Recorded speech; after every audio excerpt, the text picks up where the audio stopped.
hổ đê này. Nhưng số đó tới hổ đê. Thì một chỉ một khay này. Nó cho lì à. Nó lì đó.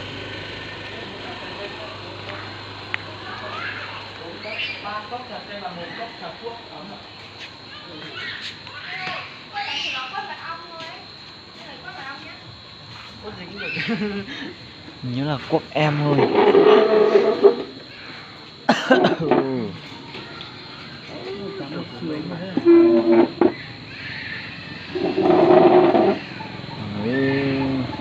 Đỡ này.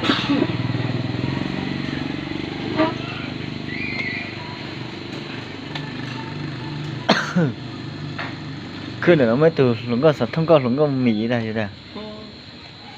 Mới từ lúng có mì nó. Giờ thằng Uyên mà. Giờ thằng Uyên mà sao thông ở đây ta. Ta tự po sao thông tuần hai ta. Chỉ thôi tự po cho mì á. Của sao thông ở đây ta. Của sâu ấy sao không mì mà. Chứ buồn đi rồi chị ạ. Nhưng mà chứ không biết tao à. Tao mà họ ra chả uống cơ nha. Nhưng mà không biết là họ trở về nơi nào đây. Tôi đi này. Giờ vào tè đây à. Có tí ở cái mùa nói thì cú quá này đàn ông ít tiền như là xua xứ mì này ít ngàn đây là tua tiền hết chị. Đấy sao có đứa hai tôi mà phú tua giá tuột xóa này. Ta mà đây là nàng cơ lệ. bắt tin nào rồi sẽ cơ. Giờ mà đây xài đến đây ra bảo đâu. Tôi tụi mong tôi tiền tôi ra chỉ đi xài từ lòng to bao hết rồi bữa đây nữa. Bữa đây hai đứa của đi phía bên đi. Rồi hết rồi nhiều chi cái chi nữa. Đây là cái họ trông to mà.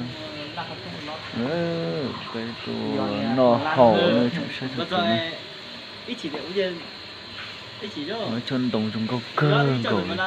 Chả biết chơi nó chỗ đây nào. Cho hết chứ được gì đâu.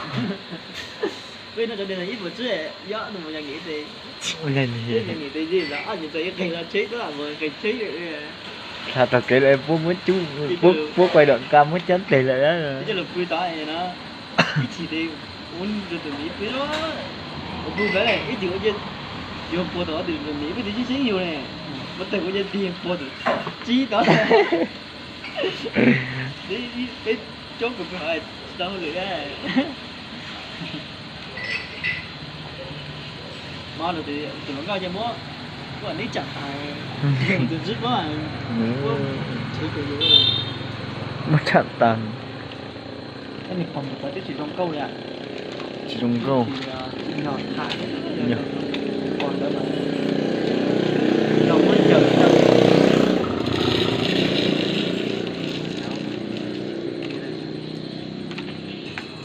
Cái một chút một khanh nữa.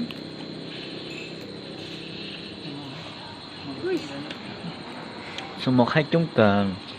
Bữa ta lấy trúng cờ nó nè thì sẽ lấy lực.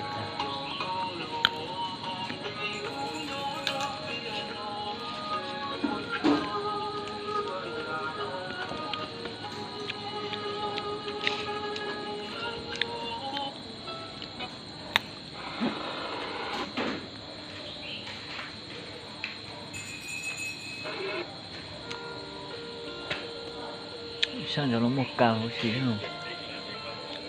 Lúc trên nó lấy tiếng càng cứ chỉ cắt nó thả. Mà càng tên phụ tài à.